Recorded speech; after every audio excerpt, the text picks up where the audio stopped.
Oke, baik. Sekali lagi, tadi kita sudah bicara bagaimana prioritas pemerintah. Mohon maaf ternyata nggak tayang di Zoom, saya pikir sudah tayang. Ya, kemudian kita diharapkan membangun birokrasi yang makin profesional dan berkelas dunia. Ini saya ulang sedikit ya. Nah, bicara kelas dunia, tadi saya cerita sebentar lagi ada Piala Dunia di Qatar. Ya, tim-tim kelas dunia bertarung di situ. Indikatornya tentu ya bagaimana sportivitas, bagaimana endurance, bagaimana skills, bagaimana ya produktivitas mereka bertarung di situ. Negara juga sama. Dalam konteks negara, kita tentu ingin membandingkan indikator-indikator penting kita dengan pemain-pemain atau negara-negara maju yang berkelas dunia tadi. Dan ini kalau kita lihat indikator kita, ketinggalannya cukup jauh dibandingkan negara-negara maju. Nah, belum lagi kasus-kasus yang mendasar masih terjadi ya. Jual beli jabatan itu kan kasus yang basic sekali yang harusnya tidak boleh terjadi lagi di era transparansi seperti sekarang. Di era digital seperti ini, kalau masih ada yang curang, masih ada yang jual beli, itu kebangetan. Karena viralnya cepat banget tuh ini. Ya. Nah, Bapak Ibu yang saya hormati, tadi saya cerita bagaimana kalau kualitas pendidikan kita dianggap belum baik, maka anak-anak Indonesia yang punya kemampuan itu tentu dikirim oleh orang tuanya sekolah ke luar negeri. 53.000 lebih ya tahun lalu mahasiswa kita sekolah keluar. LPDP juga mengeluarkan biaya yang tidak sedikit menyekolahkan anak-anak kita keluar. Tetapi sebaliknya, kalau kualitas pendidikan kita baik, tentu orang yang akan mengirim mahasiswanya ke Indonesia. Ini akan mendatangkan devisa akan meningkatkan pendapatan negara ujung-ujungnya akan bisa membuat anggaran untuk ASN diperbaiki, yang ujung-ujungnya gaji ASN bisa diperbaiki. Kesehatan tadi, 2 juta setahun berobat ke luar negeri setiap tahun. 110 triliun ya devisa kita hilang ke luar negeri. Kenapa? Karena mungkin dianggap kualitas berobat di luar negeri lebih tinggi daripada kualitas berobat di dalam negeri. Nah, bayangkan kalau kualitas nakes kita baik, rumah sakit kita baik, dan lain-lain. Kita justru akan bisa mendatangkan devisa, karena mungkin nanti orang-orang kaya dari Filipina, Bangladesh, Vietnam, itu akan berobat ke Indonesia. Jadi kawan-kawan, reformasi birokrasi menuju kelas dunia tadi bukan sekedar jargon harusnya. Ini adalah suatu cita-cita yang harusnya akan membuat kita memang masuk ke liga negara-negara maju tadi yang tentu saja akan berimpact kepada kesejahteraan masyarakatnya. Menarik reformasi menuju profesional dan berkelas dunia ternyata tidak mudah karena ada tarikan juga ke kiri yang nggak kalah besarnya. Ya. Masih ada KKN, masih ada kecurangan, jual beli jabatan, masih ada zona nyaman dari ASN kita untuk berubah, untuk belajar dan lain-lain. Masih ada sistem penganggaran yang masih belum ya terlihat bagaimana kesejahteraan ASN itu menjadi terperhatikan. Masih ada masalah non ASN yang belum selesai-selesai. Dari 2005 kita coba selesaikan sampai 2022, jangankan menuju selesai, malah magnitudenya makin lama makin besar. Belum lagi kalau itu sempat dipolitisasi. Jadi jangan sampai kita transformasi birokrasi ini seperti tarik tambang. Kitanya semua berkeringat, tapi tambangnya nggak bergerak menuju indikator-indikator yang lebih baik tadi. Jadi kawan-kawan, kita semua perlu menyadari bahwa ayo kita satukan komitmen kita menuju ke sana, walaupun kita menyadari realita di lapangan masih ada PR-PR ini yang juga mesti kita tuntaskan. Nah, karena itu transformasi birokrasi dilakukan secara menyeluruh. Organisasinya diperbaiki, ya layer-layernya dipersingkat agar organisasinya menjadi lebih lincah. Kemudian sistem kerjanya diperbaiki menuju digitalisasi, baik itu pelayanan publik maupun proses bisnis internalnya pemerintah, dan SDM aparaturnya juga harus ditransformasi secara menyeluruh. Budaya kerjanya diperkuat, kecepatan belajarnya ditingkatkan, kinerjanya ditingkatkan, penghargaannya pun harus kita perbaiki. Kemudian talent dan karirnya kita buka, ya jalur-jalurnya, percepatan transformasi digitalnya kita lakukan, dan jabatan-jabatannya kita rancang ulang. Ya, kemudian perencanaan dan pengadaannya kita perbaiki agar lebih baik terus dari waktu ke waktu. Nah, ini transformasi menyeluruh, sekali lagi, perlu dilakukan kalau kita memang ingin menjadikan bangsa kita ini menjadi negara maju dan masyarakatnya sejahtera. Dan kalau negaranya maju, insya Allah otomatis ASN-nya juga sejahtera.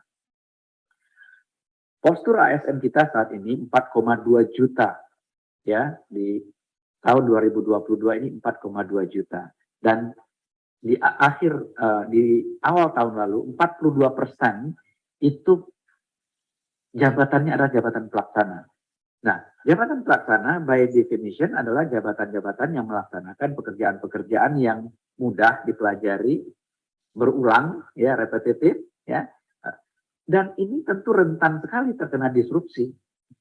Kalau kita secara masif menerapkan SPBE dan digitalisasi, tentu pekerjaan-pekerjaan semacam ini akan mudah sekali digantikan oleh teknologi.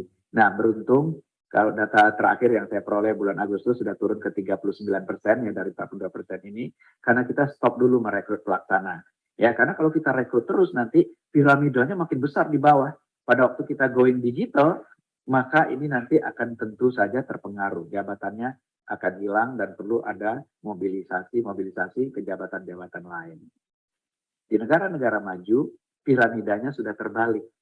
Jadi pegawai pelaksana itu makin sedikit jumlahnya. Kenapa? Sudah digantikan oleh mesin, oleh robot, oleh teknologi, dan lain-lain. Sementara di kita, piramidanya masih seperti itu. Nah, Bapak Ibu yang saya hormati, karena itu rekrutmen 2022, ya, kami waktu itu dari Kementerian PAN dan RB mengeluarkan edaran bahwa pengadaannya untuk sementara fokus PPPK dulu deh. Karena PNS kita ini mesti kita kaji terus ya, berapa sih butuhnya kita nih dalam jangka panjang. Jangan sampai kita ternyata kebutuhannya sudah tidak sebanyak itu pada saat instansi pemerintah berlomba-lomba melakukan digitalisasi. Jadi semua instansi pemerintah saat ini berlomba-lomba menerapkan SPBE dan digitalisasi. Nah, tentu kebutuhan untuk PNS mesti kita hitung ulang.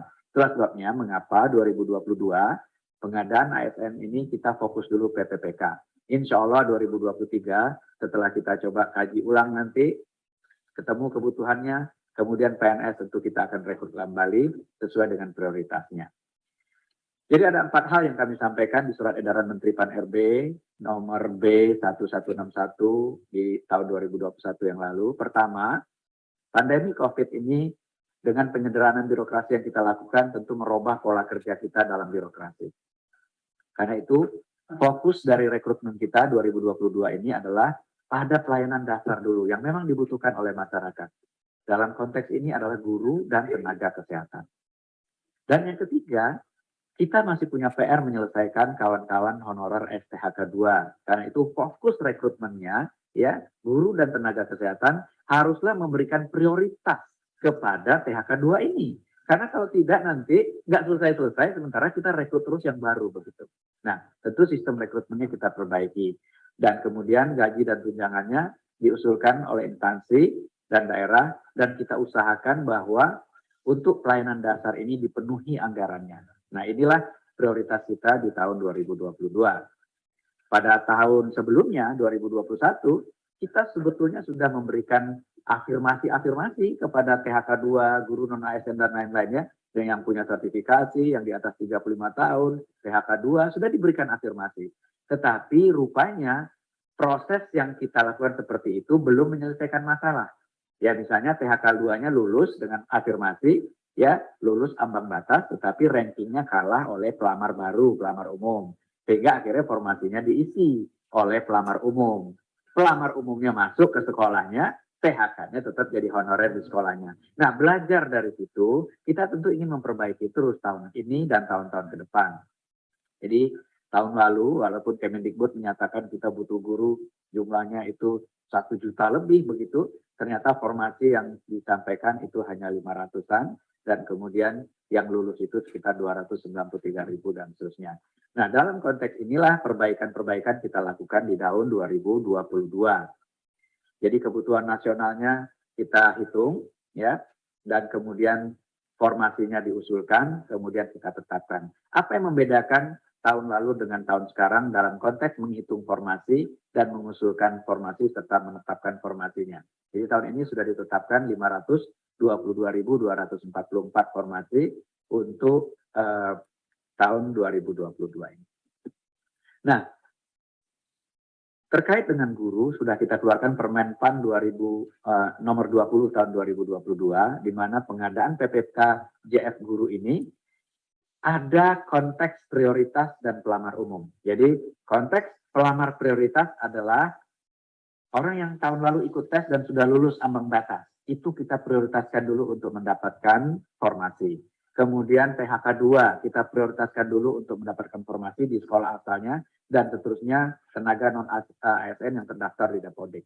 Nah, barulah kemudian setelah formasi itu dikunci ya sesuai dengan yang sudah lulus dan PHK 2 dan lain-lain tadi, barulah pelamar umum kemudian kita buka. Itu sudah kita tetapkan dan insya Allah itu mudah-mudahan bisa mengurai persoalan yang kemarin ini tidak selesai dengan proses yang kita lakukan di tahun 2021. Kemenkes juga begitu ya. Jadi kebutuhannya ditetapkan secara nasional, kemudian Pemda mengusulkan berdasarkan oleh Kemenkes dan kemudian diberikan afirmasi-afirmasi terhadap kawan-kawan yang disabilitas di daerah 3T yang sudah mengabdi ya, dengan usia 35 tahun ke atas dengan masa kerja paling singkat 3 tahun dan seterusnya. Jadi afirmasi-afirmasi ini diharapkan juga menyelesaikan persoalan-persoalan non-ASN. Begitu juga terkait dengan dosen dan kemudian tenaga teknis lainnya. Jadi Permenpan 20 2022 memperbaiki proses yang tahun lalu itu usulannya langsung datang dari Kementerian Lembaga dan Daerah, ditetapkan oleh Menpan RB, kemudian proses seleksinya CASN-nya melamar ke formasi yang telah ditetapkan. Ya misalnya Pak Budi melamar menjadi guru yang dibuka lowongan formasinya di sekolah tertentu.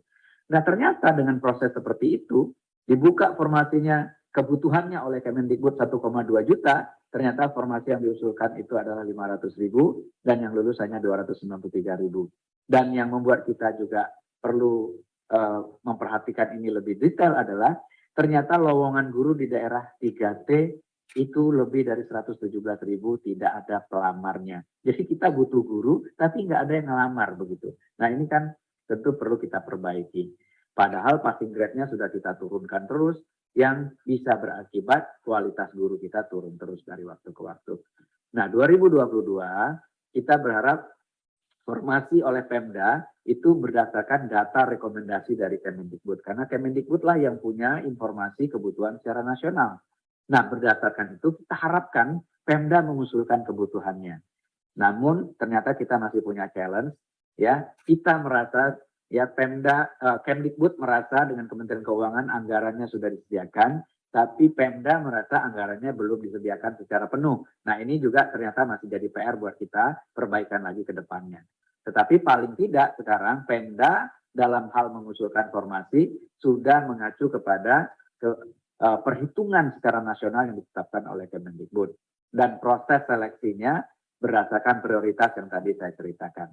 Dan dalam konteks ini diharapkan proses seleksi antara pelamar umum atau new recruit dengan guru honorer khususnya PHK 2 tentu tidak kita samakan gitu ya. Jadi prioritas-prioritas ini kita tetapkan terlebih dahulu baru kemudian pelamar umumnya kita seleksi.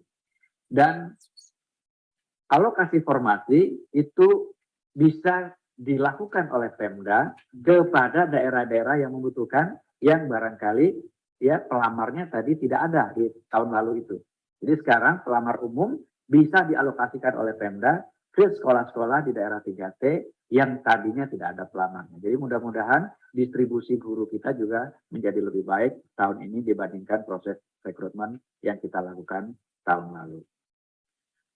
Nah, syaratnya apa? Syaratnya tentu datanya harus rapi. Nah, dalam hal ini Pemda bertanggung jawab untuk akuntabilitas data yang kemudian diverifikasi oleh Kemendikbudristek. Nah, ini nanti mungkin Pak Harmen akan cerita apa tantangannya di lapangan dan bagaimana kita akan menyelesaikan tantangan-tantangan itu.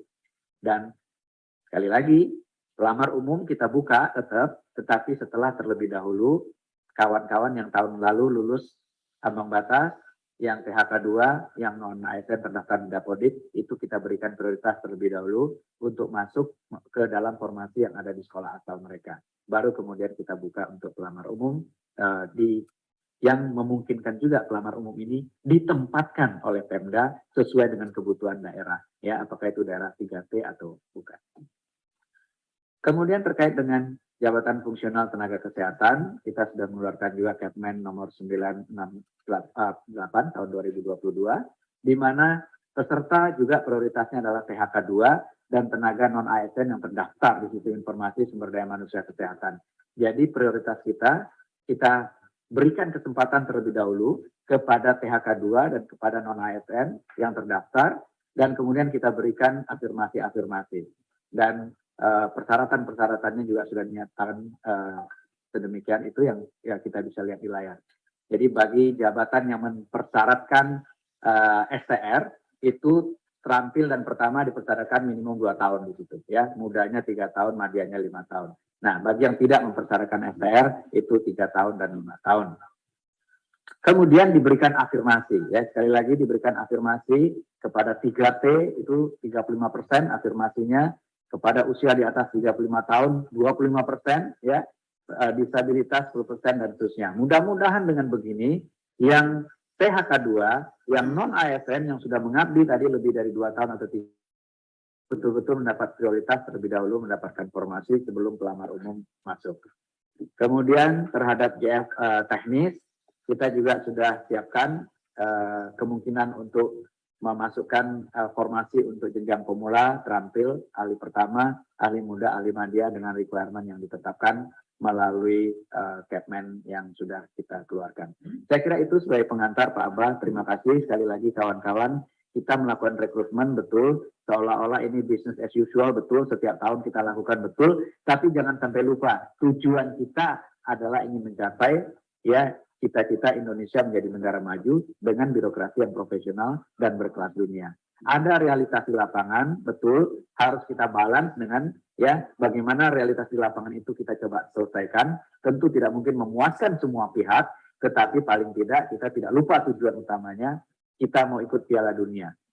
Bayangkan kita mau ikut Piala Dunia, kalau ketua PSSI-nya atau pengurus PSSI-nya nitipin pemain ke pelatih, ya, gubernurnya nitipin pemain, wali kotanya nitipin pemain, bupatinya nitipin pemain. Ya bagaimana mungkin pelatih sekaliber Pep Guardiola atau juga Jurgen Klopp pun tidak akan mungkin membuat timnas kita masuk ke Piala Dunia kalau pemain titipannya terlalu banyak di lapangan.